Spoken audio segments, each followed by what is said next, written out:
오늘 우리에게 주시는 하나님의 말씀은 사도행전 16절에서 34절까지 있는 말씀입니다. 사도행전 16장 16절부터 34절까지의 말씀입니다.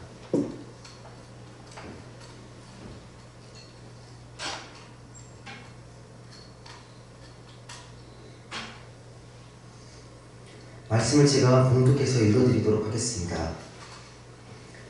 우리가 기도하는 곳에 가다가 점치는 귀신 들린 요정 하나를 만나니 점으로 그 주인들에게 큰 이익을 주는 자라. 그가 바울과 우리를 따라와 소리질러 이르되 이 사람들은 지극히 높은 하나님의 종으로서 구원의 길을 너희에게 전하는 자라 하며 이같이 여러 날을 하는지라. 바울이 심히 괴로워하여 돌이켜 그 귀신에게 이르되 예수 그리스도의 이름으로 내가 내게 명하노니 그에게서 나오라 하니 귀신이 즉시 나오니라.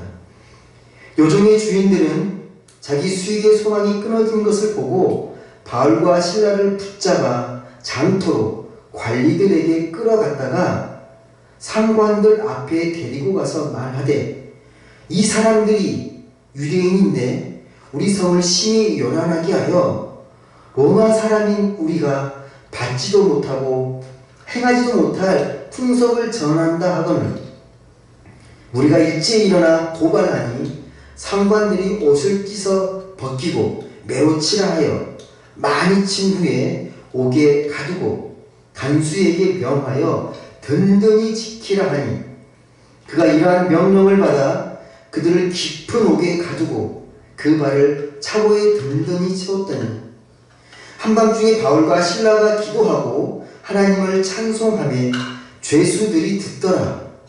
이에 갑자기 큰 지진이 나서 옥토가 움직이고 문이 다 열리며 모든 사람의 매인 것이 다 벗어진지라. 간수가 자다가 깨어 옥문들이 열린 것을 보고 죄수들이 도망한 줄로 생각하고 칼을 빼어 자결하려 하거늘 바울이 크게 소리질러 이르되 내 몸을 상하지 말라 우리가 다 여기 있노라 하니 간수가 등불을 달라고 하며 뛰어들어가 무서워 떨며 바울과 실라 앞에 엎드리고 그들을 데리고 나가 이르되 선생들이여 내가 어떻게 하여야 구원을 받으리이까 하거늘 이르되 주 예수를 믿으라 그리하면 너와 내 집이 구원을 받으리라 하고 주의 말씀을 그 사람과 그 집에 있는 모든 사람에게 전하더라. 그 밤 그 시각에 간수가 그들을 데려다가 그 맞은 자리를 씻어주고 자기와 그 온 가족이 다 세례를 받은 후 그들을 데리고 자기 집에 올라가서 음식을 차려주고 그와 온 집안이 하나님을 믿음으로 크게 기뻐하니라. 아멘. 오늘 말씀은 이 환경을 넘어선 신앙으로라는 제목으로 우리 같이 말씀을 보도록 하겠습니다. 우리가 지금 흩어져 있는 환경 가운데서도 가장 하나님의 말씀을 잘 듣고 또 우리가 또 민감하게 들을 수 있는 가장 좋은 마음밭으로 우리 시간 함께 했으면 좋겠습니다. 이 사도행전 말씀을 우리가 보고 봤는데요. 이 사도행전을 보게 되면 이 지중해 근처 도시 이름이 종종 나옵니다. 왜냐하면 바울이 선교 여행을 했던 이 무대가 지중해였기 때문인데요. 그 중에 하나가 지금 이 그리스 북동쪽에 있는 이 빌립보라는 지역입니다.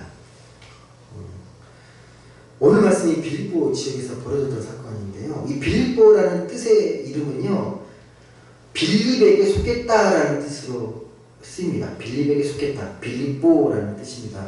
이 지역의 이름의 유래가 어떻게 되냐면 우리가 너무도 잘 아는 이 알렉산더 대왕 있지 않습니까? 그 대왕의 아버지가 빌립 2세인데요. 마게도냐 왕입니다. 이 마게도냐 왕 빌립 2세가 이 도시를 세우면서 이 빌립보 지역에 도시를 세우면서 그걸 기념해서 붙인 이름이 빌립보입니다. 빌립에게 속했다라는 지명의 뜻을 갖고 있는 빌립보 도시를 세웠습니다. 이 빌립보는 훗날 이 로마가 지배하면서 로마가 직접 관리하는 직할 도시, 직할 이 시민 도시로 커졌습니다. 이 빌립보 지역이 중요한 이유가 있는데요. 성경적으로, 복음적으로 이 빌립보는요, 바울이 세웠던 유럽 최초의 교회가 이 빌립보 교회입니다.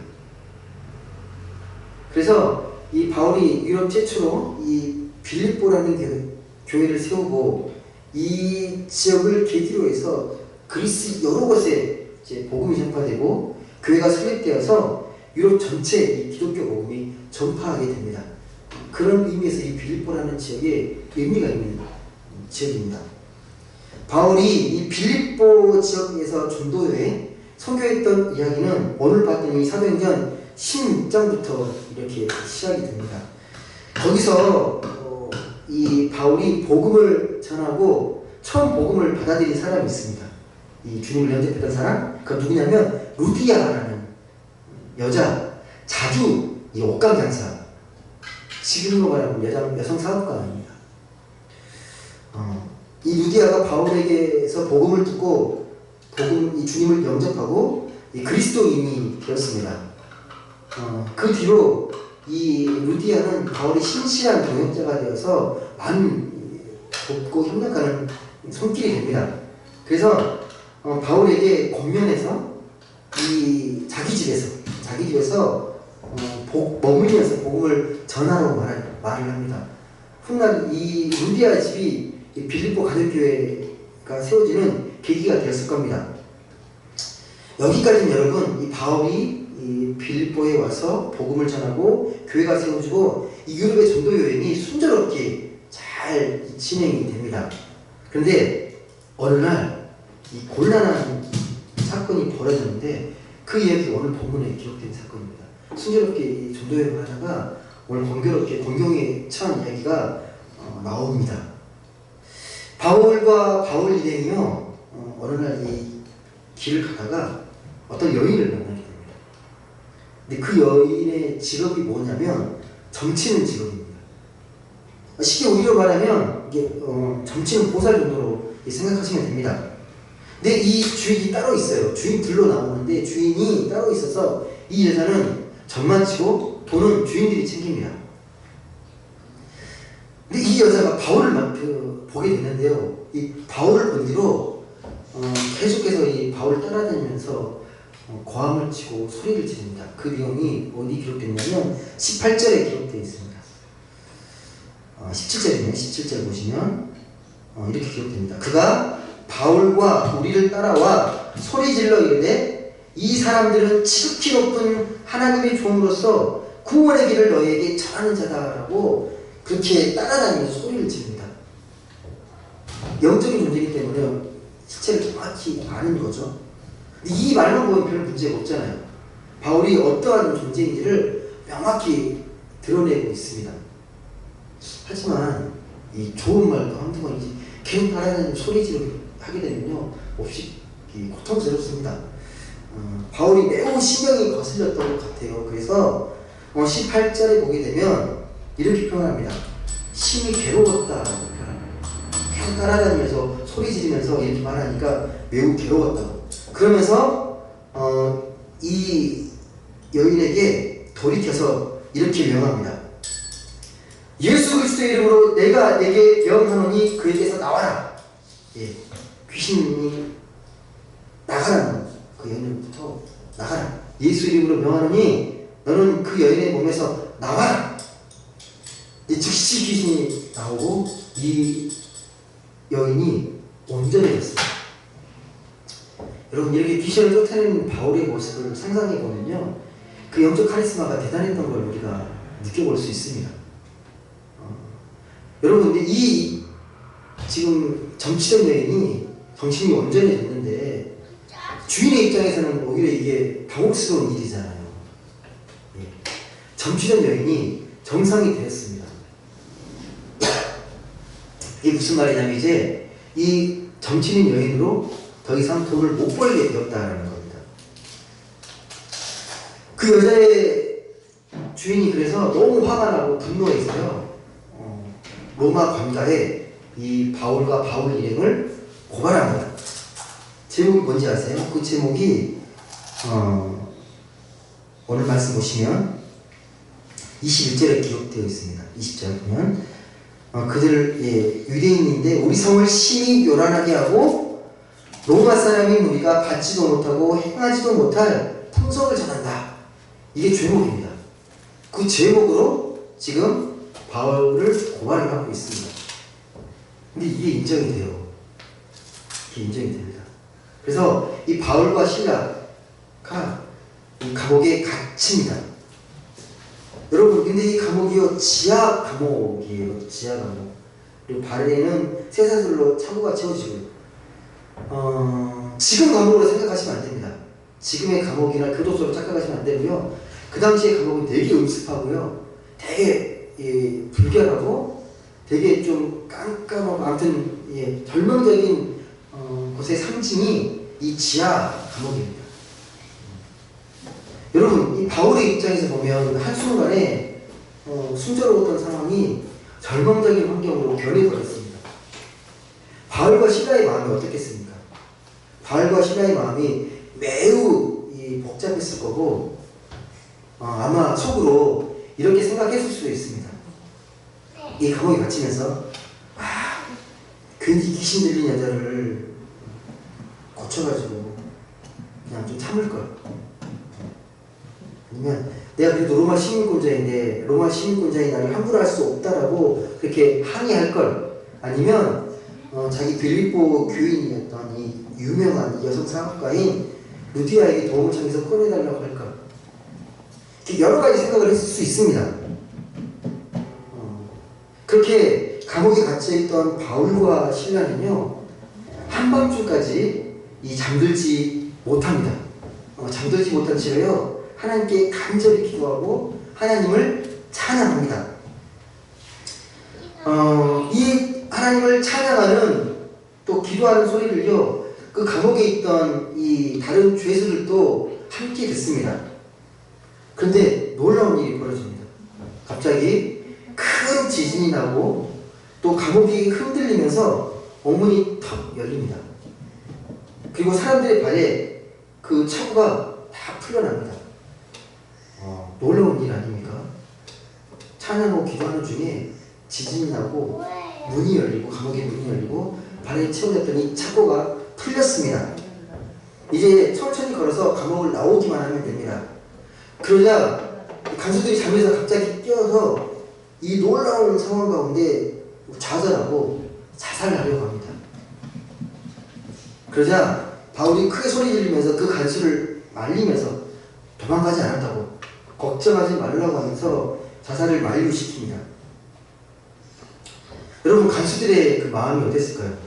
이 감옥을 지키고 있던 이 로마의 간수들이 갑자기 지진이 나면서 감옥문이 열리고 창고가 풀리면서 이 죄수들이 도망가게 된 이 상황을 보면서 되게 멘붕이 빠지지 않았겠습니까?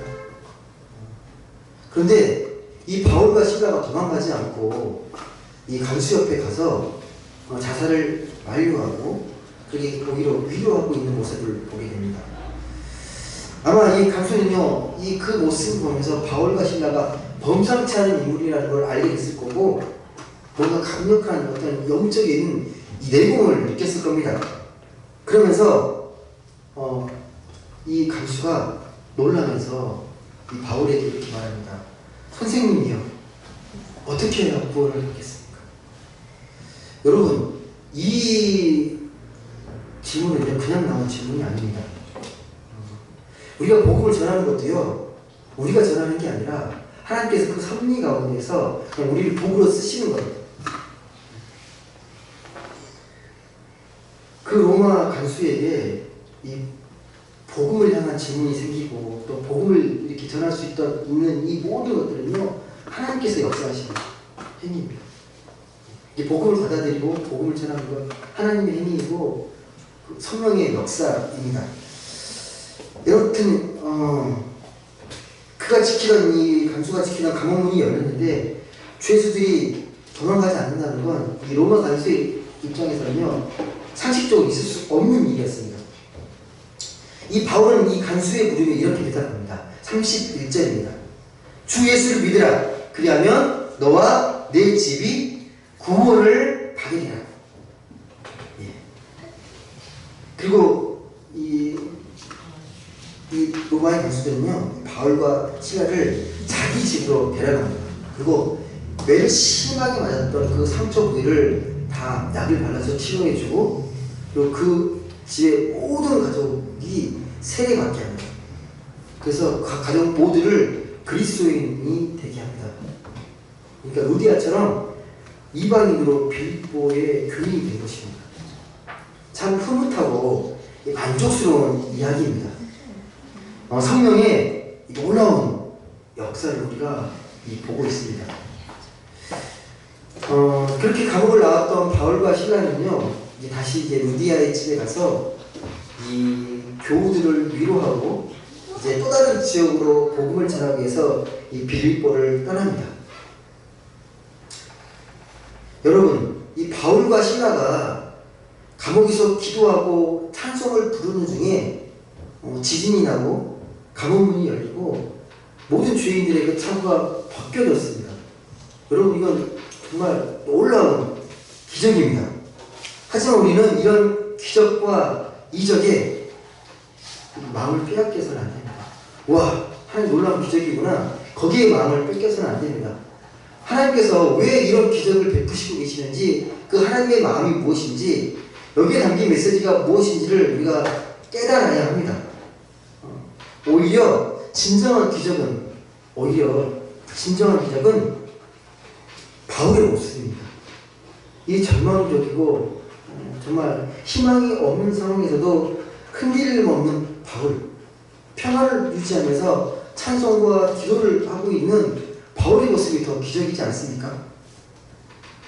그래서 이 감옥에서 흔들리지 않는 이 바울이 어떻게 가능한 일인지, 이 감옥에서도 흔들리지 않고 평화를 유지했던, 오히려 찬송하고 기도할 수 있었던 그 바울을 보면서 그 힘이 어디에서 나오는지, 그게 어떻게 가능한지 우리가 깊이 묵상해 보아야 합니다. 여러분, 엄밀히 말씀드려서요, 만약 감옥문이 열리는 게 목적이라면요, 하나님의 기적이 필요하지 않습니다. 그냥 이 로마 간수의 열쇠만 얻으면 되기 때문에 매수하면 됩니다. 돈으로 매수해서 열고 나가면 됩니다. 아니면 자기 교회 이 성도인 이 여성 기업가 루디아의 힘을 이용할 수 있습니다. 당시 루디아는 이 사업가였기 때문에 이 사업가라는 특성상 인맥도 넓었을 거고 힘도 있었을 겁니다. 충분히 이걸 이용할 수 있어서 나갈 수도 있습니다. 하지만 바울은 그렇게 하지 않았습니다. 여러분, 배너라는 영화 혹시 보셨습니까? 너무 오래된 영화긴 한데 지금도 명작으로 영화의 고전으로 부르는 영화인데요. 이 주인공이 배너인데, 배너는 가상의 인물입니다. 이 배너는 유대의 대표적 가문에 속했던 사람입니다. 그런데 하루는 그 신임 사령관이 부임하면서 축하 행진을 이렇게 하는데요. 그 기왓장이 실수로 이 유대 사령관 머리에 뚝 떨어져서 정통으로 맞아가지고 이제 사건이 커지게 됩니다. 이건 분명히 유대인들이 모의한 사건입니다. 암살이 모의했다. 그래가지고 친구였던 이 메살라가 여러 가지 우여곡절이 있지만 이 배너에게 다 뒤집어 씌웁니다. 그 친구의 모함으로 이 노예로 팔려가는 이제 신세가 되어버립니다. 가족들이 뿔뿔이 터지게 되고, 그래서 이 갤리선이라는 로마 함선, 노조는 노예로 이제 팔려가서 평생도록 노조는 이 고역을 이제 하게 되는데요. 이 하루는 이제 또 노를 젓다가, 존턴한 노를 젓다가 해적선의 습격을 받아가지고 이 함선이 침몰하게 됩니다. 여기서 이제 주인공만 살아남게 되는데요. 그가 이 함장이었던 이 아리우스 사령관을 구출해가지고 그 은혜로 노예 신분에서 풀려나게 됩니다. 제가 이 말씀을 드리냐면 이 바울과 시라도 우리와 비슷한 일을 지금 빌립보 감옥에서 경험하고 있습니다. 계획했던 일도 아니고요. 하나님의 역사와 섭리라는 겁니다. 그래서 왜 이 기적이 일어났냐라는 거죠. 기적이 일어나지 않았냐. 그 사건의 형상에 우리가 꽂혀 있어서는 안 되고 그 기적의 의미가 무엇인지 그 기적을 통해 하나님께서 말씀하시고자 하는 메시지와 뜻이 무엇인지를 아는 게 중요하다는 말씀입니다. 여러분 바울과 시라는 이 빌립보 감옥에서 기도하고 찬송했습니다. 여러분 정말 이게 어떻게 가능한지를 좀 생각해 보셔야 합니다. 정말 이게 가능한 일인지. 바울의 입장으로 돌아가 보십시오. 여러분이 바울의 입장이라면 이게 가능합니까? 복음을 열심히 전하다가요, 내가 개인적인 일 때문에 감옥에 간 것도 아니고 내가 개인적인 죄를 지어서가 아니라 복음을 전하다가 억울한 일로 지금 감옥에 갇혔습니다. 우리라면 어떻겠습니까? 너무 속상하고 억울하고 짜증나고 실망스럽지 않겠습니까? 하나님께 이런 원망이 되겠죠. 하나님, 제가 복음 전하다가 어떻게 감옥에 갇힐 수 있습니까? 어떻게 이런 일이 벌어질 수 있습니까? 라고 항변하지 않겠습니까? 바울과 시라와 달랐을까요? 바울과 시라는 우리가 좀 다를 거라고 생각하는 사람들이 있습니다. 아, 믿음이 뛰어난 분이신데 당연히 이렇게 감옥에서도 찬송하고 이렇게 기도할 것이다. 그렇지 않습니다. 바울과 시라는 우리가 똑같은 성경을 가진 사람입니다. 행복의 즐거운 조건을 만나게 되면 당연히 즐거워하게 되고, 불행한 일을 만나게 되면 힘들어하고 마음이 위축될 수밖에 없습니다. 이건 똑같습니다. 예. 본문으로 봐서는요, 명확하게 바울과 시라의 마음이 어떤 상태인지 우리가 알 수는 없습니다. 하지만 인간이라면 힘든 일을 당하게 되면 힘들어하는 건 당연한 마음입니다. 여러분이 감옥이 상징하는 건 환경적으로, 정신적으로, 육체적으로 너무 힘든 것을 상징하는 장소입니다. 예, 그런 곳에서 하나님께 기도하고 찬송을 불렀다. 만만치 않은 사건입니다. 여러분, 바울과 시라가 지금 감옥에서 기도하고 찬송을 했다는 의미는요, 자신들이 이런 감옥과도 같은 이 실존적인 상황을 겸허하게 받아들였다는 의미입니다. 이걸 영적인 의미로 내가 하나님과의 관계 속에서 이 상황과 이 실존적인 상황을 신앙으로 받아들였다는 의미입니다. 그러니까 비록 현재의 상황이 정말 고통스럽고 힘든 그런 상황이지만 지금까지도 나를 도우시고 은혜를 통해 나를 이끌어 오셨던 것처럼, 생명을 베푸셨던 것처럼 이 감옥과 같은 상황에서도 하나님이 끝까지 나를 선하게 인도해 주실 거라는 그 믿음, 그런 마음과 신뢰의 마음으로 기도하고 찬송을 부르고 있다는 것입니다. 끝까지 신뢰하는 이 바울과 시라의 마음을 우리는 엿볼 수 있어야 합니다. 여러분, 그런 의미에서요, 여러분도 마찬가지일 거라고 생각하는데, 나이가 들수록 하나님과의 관계가 깊어지는 것, 이게 가장 중요한 거라고 저는 생각합니다.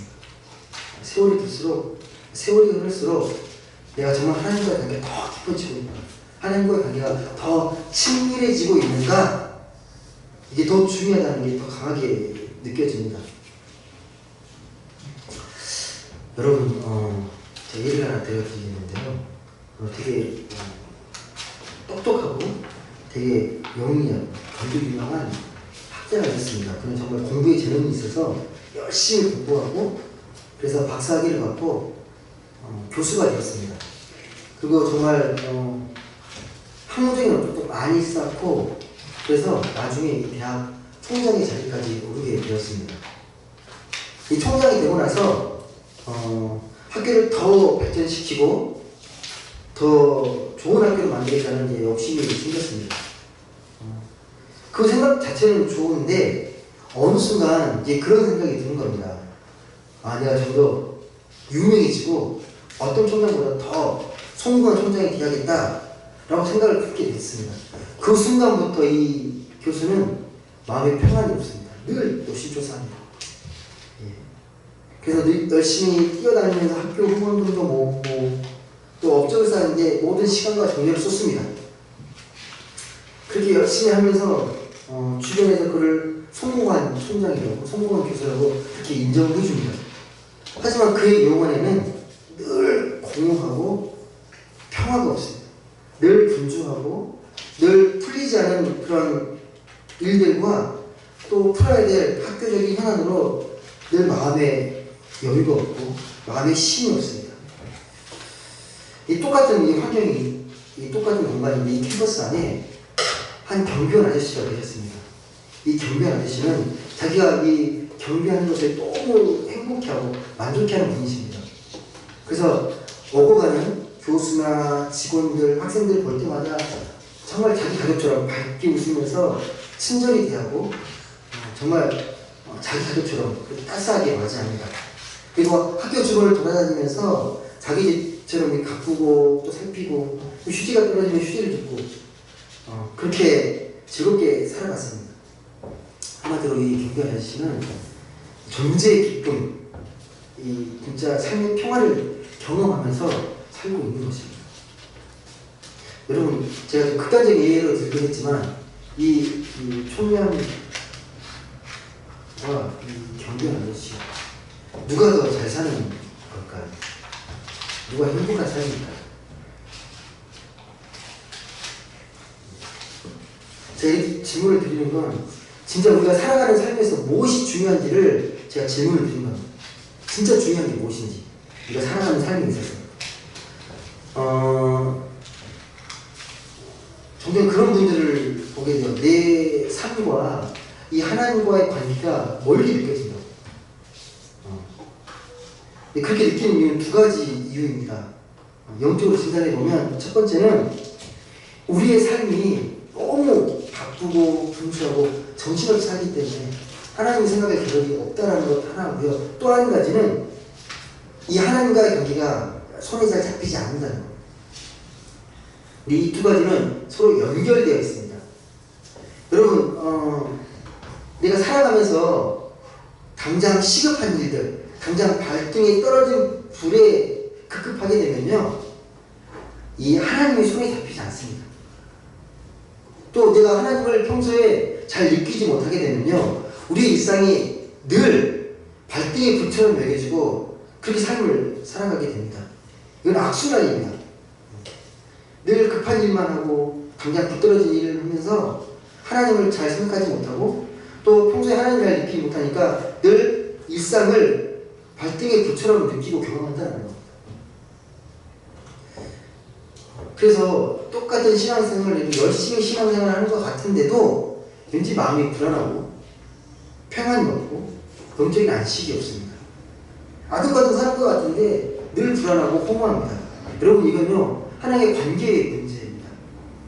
관계가 친밀하게 잘 되어 있지 않기 때문에 삶의 목적과 방향을 상실하고 또 자꾸 어그러져 왜곡되어 보이기 때문에 그렇게 되어지는 삶의 모습들입니다.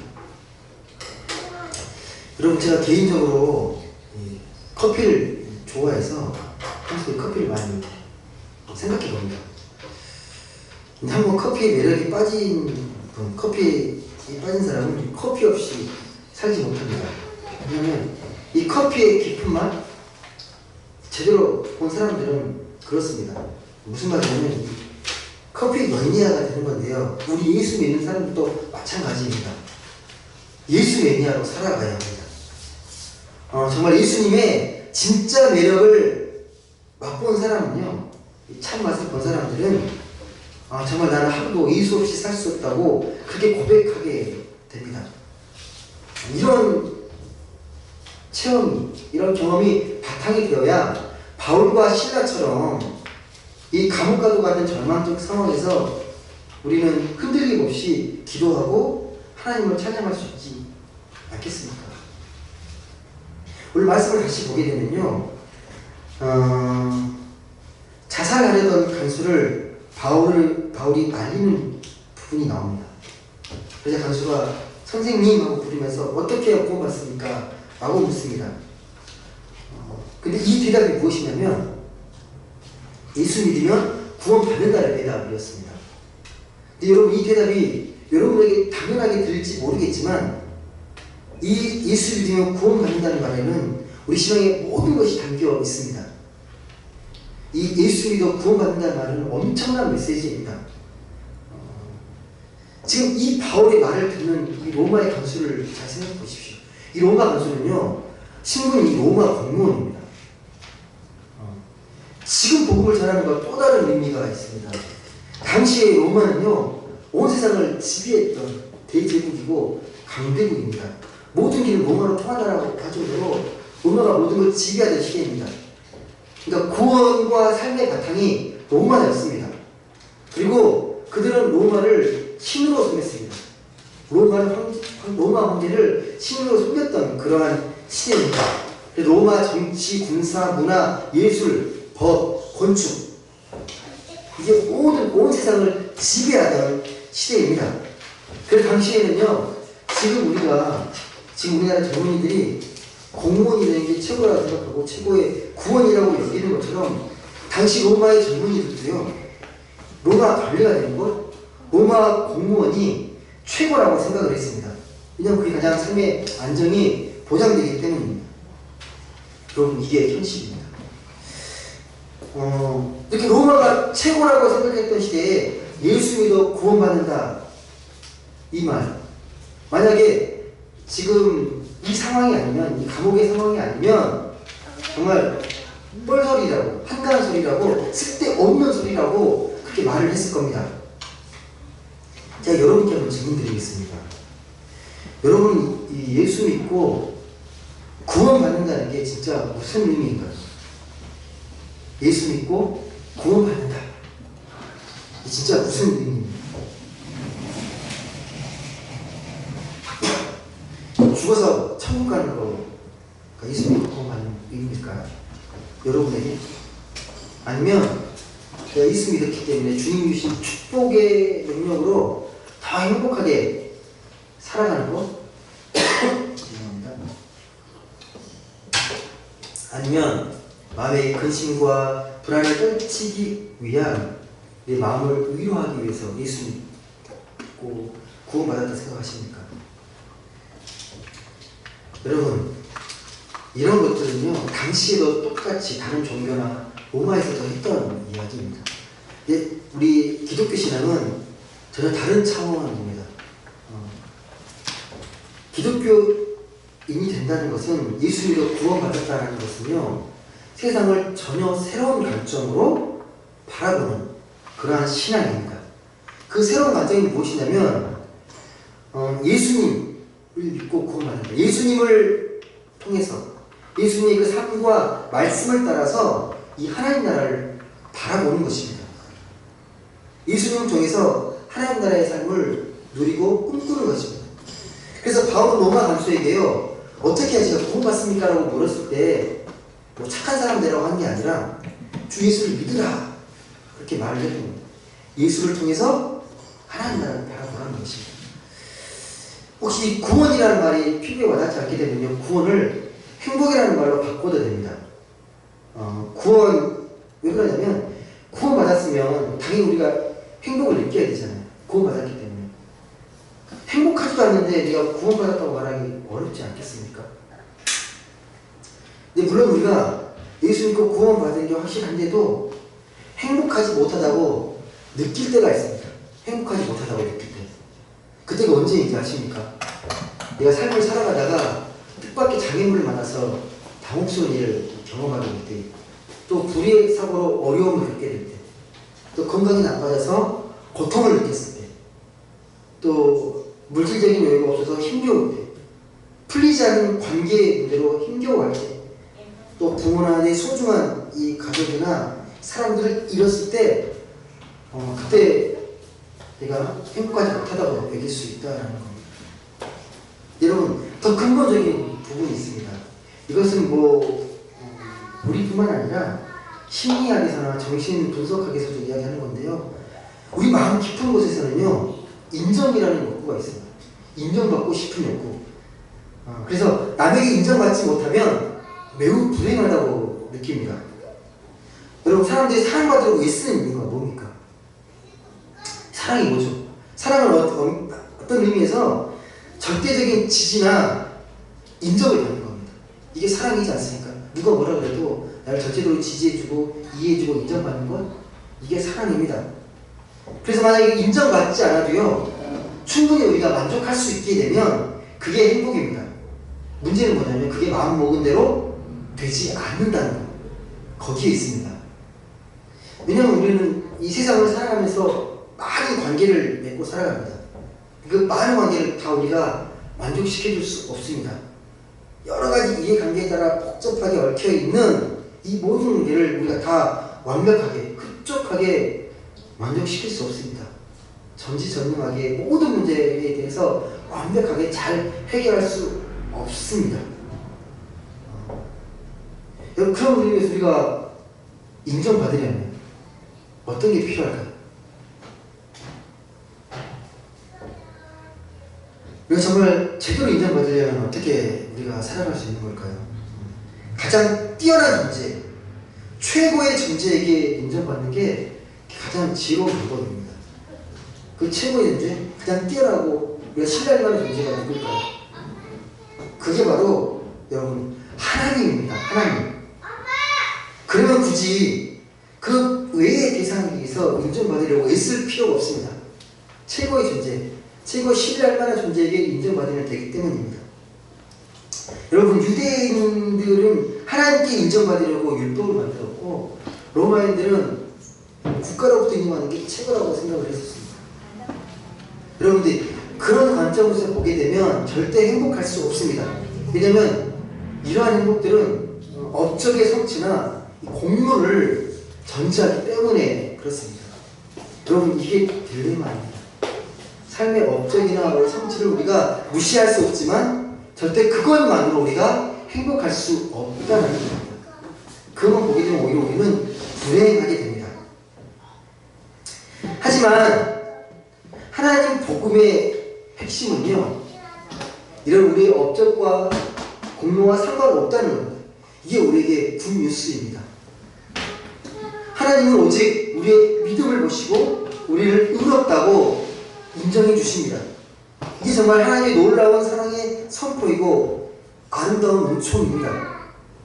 여러분, 그렇기 때문에 우리도요, 하나님의 그러한 은혜의 관점에서 세상을 바라보고 세상을 살아가야 합니다. 왜냐하면 우리가 노력해서 세상에 태어나지 않은 것처럼 지금 우리가 누리는 삶과 이 생명도 주님의 은혜로 값없이 주어진 것이기 때문입니다. 아마 하나님 없이 믿지 않은 사람들은 제가 이 말에 대해서, 제가 이렇게 한 말에 대해서 동의하지 않을 겁니다.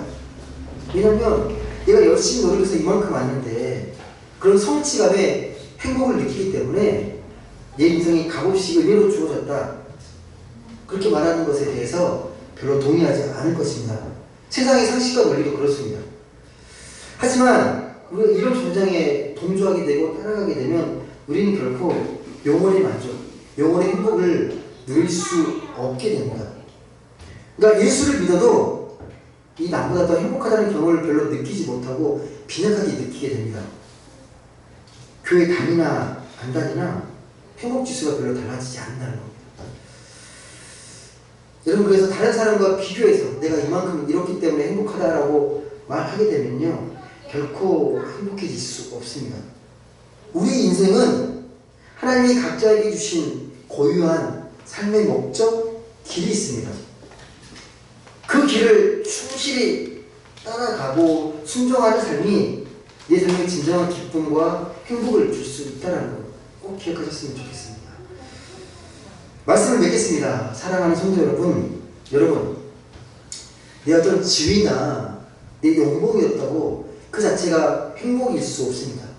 우리 각자의 삶의 고유한 소명, 목적이 있습니다. 그걸 잘 깨달아서 그걸 잘 따라가는 게 진정한 삶의 기쁨과 행복이 열리는 길입니다. 그래서 그 길을 따라서 예수라는 분을 만나서 우리가 본질적인 기쁨과 자유와 행복을 맛보아야 합니다.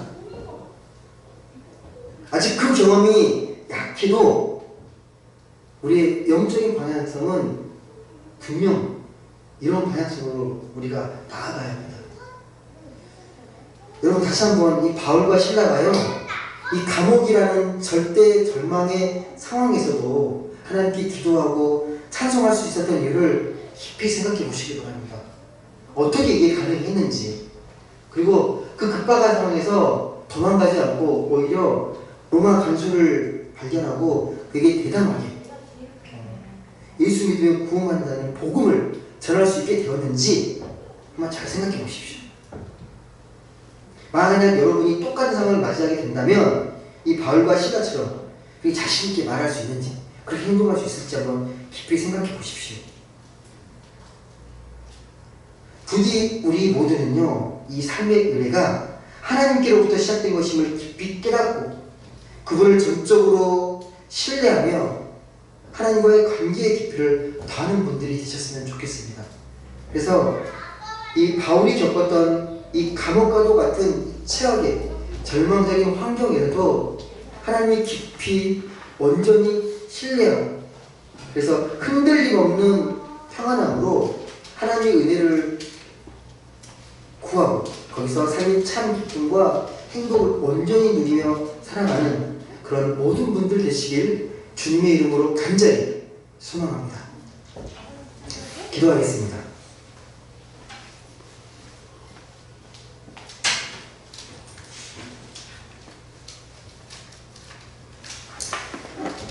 사랑의 하나님 감사합니다.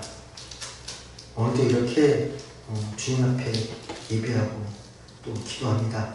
특별히 오늘 말씀을 통하여서 우리가 어떤 환경에서도 흔들리지 않았던 이 바울을 신라를 보았습니다. 그 힘의 근원이 무엇인지 우리가 다시 한번 깊이 생각해 보길 원합니다. 끝까지 어떠한 환경에서도 절망적이고 실망스러운 모습 환경에서도 하나님을 신뢰하고 오히려 하나님을 찬양하고 기도할 수 있었던 그 저력이 무엇인지 우리가 깊이 깨닫고 그 바울과 시라를 닮아서 하나님의 깊은 은혜 속에서 하나님의 친밀한 관계성 속에서 우리가 어떠한 환경에서도 흔들리지 않는 담대한 믿음으로 이 세상에 승리하고 또 참 기쁨과 행복을 누리는 우리 모두가 되게 하여 주옵소서. 이 신앙으로 이 코로나의 환경 속에서도 흔들리지 않고 담대한 믿음으로 더욱더 성령 충만하고 생명 충만한 은혜 가득한 삶을 살아가는 우리 모두가 되게 하여 주옵소서. 감사드리며 사랑이 많으신 예수님의 이름으로 기도드립니다. 아멘.